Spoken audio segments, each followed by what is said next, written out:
Hello friends, welcome to my girlfriend is an alien season 2 episode 4 episode 3 तक की videos मैंने already upload कर दी हैं, जिसका लिंक आपको डिस्क्रिप्शन बॉक्स में मिल जाएगा।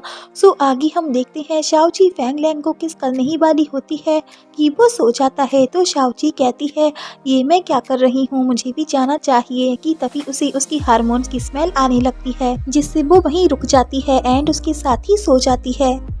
Then next morning Fang Lang उसे अपने साथ सोता हुआ देखकर काफी शॉक रह जाता है एंड उसे फेंक कर दूर कर देता है। तो वो कहती है ये तुम क्या कर रही हो, तुमने मुझे क्यों गिराया।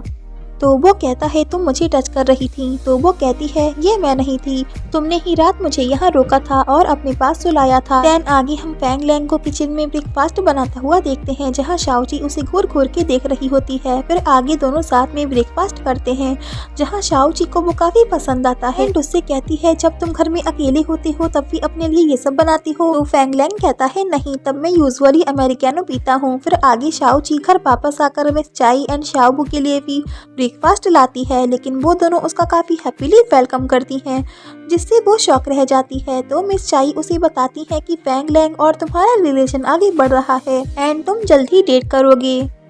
तो शाओची कहती है ऐसा कुछ नहीं है, मैंने तो बस उसके घर में लास्ट नाइट स्पेंड की। तो वो उसे पकड़कर पूछती है तो बताओ तुम दोनों के बीच लास्ट नाइट क्या हुआ था। तो वो उन्हें बताने लगती है। इधर हान सोचता है कि फैंग लैंग आकर उसे लास्ट नाइट के लिए थैंक्स कहेगा कि उसकी वजह से वो दोनों साथ घर गए। मैं सच में एक स्मार्ट असिस्टेंट हूँ। एंड फैंग लैंग भी वहाँ तभी आ जाता है, जिसे अचानक आता हुआ देखकर हान शॉक रह जाता है। देन फैंग लैंग उसे लास्ट नाइट के लिए काफी डांटता है कि उसने अपनी ड्यूटी पूरी नहीं की, ये काम उसका है, उसे ड्रॉप करना ना कि किसी और का। तो हान ये सुनकर काफी शॉक हो जाता है कि जो वो सोच रहा था बिल्कुल उल्टा ही हो गया। बॉस तो इससे नाराज ही हो गए एंड जल्दी से वहाँ से भाग जाता है। इधर शाओची भी लास्ट नाइट के बारे में उन्हें बता चुकी थी, जहाँ मिस चाई उससे कहती हैं तो तुम दोनों के बीच कुछ भी नहीं हुआ। तो शाओची कहती है नहीं, मैंने तो बस उसे घर ड्रॉप किया था। तो मिस चाई उठकर कॉफी शॉप चली जाती हैं। देन शियोबू उससे कहती है कल तुम फैंग लैंग के साथ थी तो उसकी हार्मोन्स भी कलेक्ट हुए होंगे। देन जब दोनों रिंग चेक करती हैं तो उसमें बस 0.8 ही कलेक्ट हुए होते हैं, जिसे देखकर दोनों शॉक रह जाती हैं कि इतने से तो उनका कुछ भी नहीं हो सकता, वो अपने प्लेनेट भी वापस नहीं जा सकती। आगे फैंग लैंग अपनी कंपनी में एक नए परफ्यूम प्रोजेक्ट के लिए मीटिंग कर रहा होता है कि इसमें डिफरेंट फ्रेग्रेंस का कॉन्सेप्ट होगा एंड इसका नेम होगा ड्रीमी, जिसकी सेंट की स्मेल लवर्स के लिए खास बनाई जाएगी। तो सब उससे काफी इम्प्रेस होते हैं। आगे झोऊ हान को हैप्पी देखकर उसके पास आता है और पूछता है क्या फैंग लैंग फिर से कोई परफ्यूम बना रहा है। तो हान कहता है तुम्हें परेशान होने की जरूरत नहीं है एंड उसे इग्नोर करके जा ही रहा होता है, लेकिन झोऊ उसे रोककर चैलेंज करने लगता है कि तुम लोग परफ्यूम नहीं बना सकते। तो गुस्से में आकर हान के मुंह से ये बात निकल जाती है कि तुम देखना, हम एक न्यू परफ्यूम बहुत जल्दी लॉन्च करने वाले हैं जिसका नेम है ड्रीमी। तो झोऊ ये सुनकर कहता है ओ, तो तुम ड्रीमी परफ्यूम बनाओगी। जिसे सुनकर हान सोचता है ये मैंने क्या कर दिया, उसे गलती से इसके बारे में बता दिया एंड परेशान होकर चला जाता है। आगे झो फिर इसी बारे में फैंग लैंग की स्टेप मॉम को भी इन्फॉर्म कर देता है, जो कि इस टाइम इस चाय के कैफे में ही बैठी होती हैं। आगे शाओची शियोबू से आकर पूछती है तुम्हारी और फांग ली की चैट कैसी चल रही है। तो वो उसे दिखाकर कहती है मैंने अपने बॉयफ्रेंड को चैट में पिन कर रखा है, देखो सबसे ऊपर उसे रखा है। तो शाओची चेक करके कहती है तुम्हारी और फांग ली की एक बार भी बात नहीं हुई। तो शियोबू कहती है हम डेटिंग कर रहे हैं, क्या बात करनी भी पड़ती है। तो शाओची कहती है ऑफ कोर्स, तुम्हें उससे डेली बात करनी होगी, अगर तुम उससे बात नहीं करोगी तो वो किसी और से बात करेगा। तो शियोबू कहती है ठीक है, मैं समझ गई। आगे एफ ग्रुप से ऑर्डर आता है तो शाओची जल्दी से वहाँ चली जाती है। इधर फांगली आर्ट स्टूडियो में होता है कि तभी उसे एक पार्सल के लिए कॉल आती है। इधर शाओची भी फूड डिलीवर करने वहां आ जाती है, जहां फैंग लैंग के कॉलीग्स मिलकर उसके बारे में गॉसिप करते हैं कि लगता है बॉस की ये गर्लफ्रेंड है, इसलिए ये यहाँ रोज डिलीवरी करने आती है। आगे फैंग लैंग एक मीटिंग में होता है तो शाओची बाहर ही उसका वेट करती है। उस मीटिंग में झोऊ को उसके ड्रीमी परफ्यूम के बारे में पता चल गया था, तो वो सारे शेयर होल्डर्स को भड़काने लगता है कि इस प्रोजेक्ट में हाई इन्वेस्टमेंट लग सकती है और अगर लोगों को ये पसंद नहीं आया तो हमें लॉस होगा। इसलिए उन्हें ये प्रोजेक्ट रोक देना चाहिए। तो सभी शेयर होल्डर्स उससे एग्री हो जाते हैं और प्रोजेक्ट रोकने के लिए कह देते हैं, जिससे फैंग लैंग काफी नाराज हो जाता है एंड सोचता है इस परफ्यूम के बारे में छो को कैसे पता चला। आगे फांग ली भी पार्सल लेने के लिए वहाँ आ जाता है कि तभी उसकी मॉम उसे कॉल करके पूछती है, तुम कहाँ हो, जिनकी कार उसके सामने ही थी एंड उनकी नजर उस पर पड़ गई थी। तो फांगली बहाना बनाने लगता है, तो वो कहती है तुम मेरे सामने ही हो। कॉल कट कर की कार से उतरकर बाहर आती है, तो फांगली डरकर इधर उधर देखता है एंड उनकी कार देखकर वो वहाँ से निकल लेता है। जहाँ उसकी मॉम भी उसे ढूंढने के लिए पीछे जा रही होती हैं कि तभी वहाँ शियोबू आ जाती है एंड फांगली को हाइड कर लेती है। वेल उसकी मॉम भी उसे नहीं ढूंढ पाती एंड वापस चली जाती हैं। तो शियोबू फांगली से कहती है अब तुम्हें डरने की जरूरत नहीं है, तुम्हारी मॉम चली गई। वेल वो उसके काफी क्लोज थी, जिससे फांगली नर्वस होने लगता है एंड उसे खुद से दूर कर देता है। डैन आगे वो शियोबू को स्टूडियो लेकर आ जाता है एंड उसे अपनी पेंटिंग्स दिखाता है, जहां दोनों के बीच चैटिंग होती है एंड दोनों को ये पता चलता है कि वो दोनों एक दूसरे के फर्स्ट बॉयफ्रेंड एंड गर्लफ्रेंड हैं। आगे फैंग लैंग को बिजी होने की वजह से लंच के लिए टाइम नहीं मिलता, तो शाओची को देखकर छो उसके पास आता है एंड उसके बारे में जानकारी लेने की कोशिश करता है, लेकिन शाओची उसे कुछ भी नहीं बताती एंड अपनी कॉफी शॉप को लेकर ही बताने लगती है, जहां फैंग लैंग की नजर उस पर पड़ जाती है और वो हान से शाओची को ऑफिस में बुलाता है। तो शाओची आकर उसे केक खिला ही रही होती है कि वो उसका हाथ पकड़ लेता है एंड उसे पूछता है, तुम्हें यहाँ किसने भेजा है, तुम मेरे पास किस पर्पस से आई हो।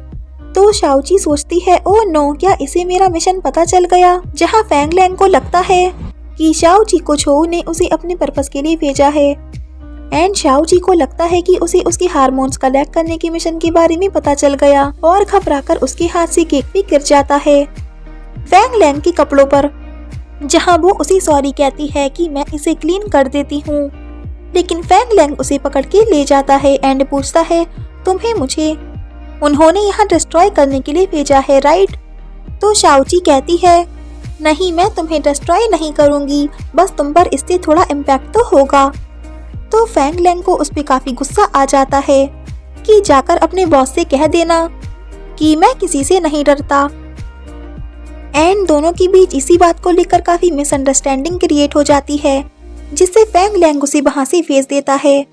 तो हान अंदर आकर फैंग लैंग से कहता है कि उसे उस पे इतना गुस्सा नहीं करना चाहिए था, बिकॉज उसे तो सच पता होता है कि छो को बात लीक करने की गलती हान से ही हो गई थी, शाओची का इसमें कोई फॉल्ट नहीं है।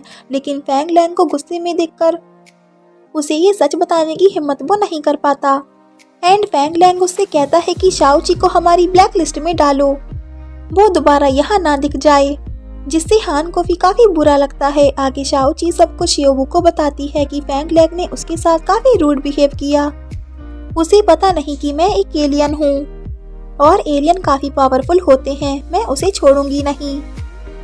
तो शियोबू उसे कहती है, ओके, तो तुम उसका मर्डर कर देना। तो वो कहती है, नहीं, हम अच्छे एलियंस हैं, हम ऐसा नहीं करेंगे। आगे फैंग लैंग घर आता है और शाओची की डोर की तरफ देखकर अंदर चला जाता है कि तभी शाओची भी बाहर आती है एंड उसकी डोर की तरफ देखने लगती है। आगे फैंग लैंग की डोर बेल बजती है और वो डोर के पास आकर कहता है, भले ही तुम एक गुड पर्सन हो, लेकिन तुमने मुझे बहुत डिसअपॉइंट किया है, मुझे नहीं पता था कि तुम ऐसा भी कर सकती हो। ये तभी बाहर से डिलीवरी बॉय की आवाज आती है जो पूछता है कि मैंने ऐसा क्या किया।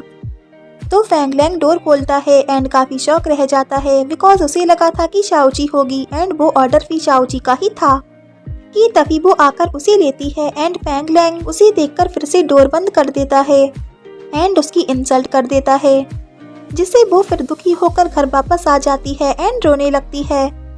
तो मिस चाई उससे कहती है, तुम्हें इस तरह हार नहीं माननी चाहिए, तुम्हें कोशिश कंटिन्यू करनी चाहिए। तो वो नेक्स्ट डे फिर फूड डिलीवरी करने उसकी कंपनी आती है, लेकिन शाओची का नेम ब्लैकलिस्ट में होने की वजह से उसे अंदर एंट्री नहीं दी जाती, जिससे वो फिर दुखी होकर वापस चली जाती है एंड हान उसे जाते देख लेता है एंड वो भी काफी रिग्रेट करता है कि उसकी गलती की पनिशमेंट उसे मिल रही है। आगे मिस चाई उसे फैंग लैंग को बनाने का एक नया तरीका बताती हैं कि वो उसके लिए अच्छा खाना बनाए जिससे वो इम्प्रेस होकर उसे माफ कर देगा। तो वो आगे घर आकर वैसा ही करती है, उसके लिए कुकिंग करने लगती है कि तभी वो इमेजिन करती है अपने एंड फैंग लैंग के बारे में कुछ रोमांटिक। कि इसी बीच माइक्रोवेव में रखा उसका फूड जलने लगता है एंड उसे पता भी नहीं चलता। एंड इधर तभी फैंग लैंग भी घर वापस आ जाता है तो उसे जलने की स्मेल आती है। कि तभी शाओ जी को भी पता चल जाता है कि उसका फूड जल गया एंड बेचारी परेशान होने लगती है। कि तभी आग भी लग जाती है। देन फैंग लैंग अंदर आकर आग बुझाता है एंड उसे सेव करता है। देन उससे पूछता है तुम ये क्या कर रही थी। तो वो कहती है मैं तुम्हारे लिए खाना बनाना चाहती थी लेकिन सब बर्बाद हो गया। कि तभी ऊपर से वाटर भी लीक होने लगता है तो फैंग लैंग उसे अपने घर ले जाता है एंड पोंछने के लिए टॉवल देता है। देन वो उसकी क्लोज आकर पूछता है तुम्हें मेरे साथ ये सब करने के लिए किसने भेजा है, बोलो तुम्हें उन्होंने कितनी मनी दी है इसके लिए। तो वो उसे पकड़ के कहती है तुम्हें कुछ भी याद नहीं है और मुझसे ये सब बोल रहे हो, सारी गलती तुम्हारी है, तुमने मुझे बुली किया है। एंड जा ही रही होती है कि वो अपनी रिंग वहीं भूल जाती है जिसे फैंग लैंग उठाकर उसे दे ही रहा होता है। कि तभी वो नीचे गिर जाता है एंड उसे सब कुछ याद आने लगता है जब शाओ जी उससे मिली थी एंड उसे हेडेक आने लगता है। तो ये देखकर शाओ जी रुक जाती है एंड उसके पास आकर उसे उठाती है जिससे वो दोनों क्लोज आ जाते हैं। कि तभी वहाँ शियोबू भी उसे ढूंढते हुए आ जाती है लेकिन उन्हें साथ में देखकर वो वहाँ से चली जाती है। देन शाओ जी भी वापस चली जाती है। कि तभी फैंग लैंग की नज़र टीवी में न्यूज़ पे जाती है जिससे पता चलता है कि उनकी सिटी में आज रात तूफान आने वाला है एंड हैवी रेनिंग भी हो सकती है। सो ये तो हम सबको पता है कि फैंग लैंग की बारिश में मेमोरी चली जाती है एंड इसलिए वो हान को कॉल करके उसे दूसरी सिटी ले जाने को बोलता है। तो आगे वो उसे लेकर जा ही रहा होता है लेकिन बीच में ही बारिश होना स्टार्ट हो जाती है। तो हान कहता है रेन अभी से स्टार्ट कैसे हो गई, ये तो रात में होने वाली थी। तो फैंग लैंग उससे कहता है गाड़ी की स्पीड तेज करो एंड उसकी हालत भी खराब होने लगती है। उसकी मेमोरी के कुछ मोमेंट्स दिखाए जाते हैं। कि तभी ये सीन भी दिखाया जाता है कि जब फैंग लैंग ने शाओ जी को अपनी गर्लफ्रेंड बनने को बोला था, जिसे याद करके वो कहता है क्या शाओ जी सच में मेरी गर्लफ्रेंड है। एंड यही एपिसोड एंड होता है। If you like this video please like share and comment and yeah don't forget press the bell icon. So thanks for watching this video and yeah once again thanks guys for 19K subscribers. आप लोग मेरे लिए काफी important हैं, इसलिए मेरे channel को subscribe करने के लिए आपका दिल से थैंक्स। चलिए मिलते हैं नेक्स्ट वीडियो में, तब तक के लिए अपना ख्याल रखिए, खुश रहिए एंड हैप्पी रहिए। Bye bye, take care.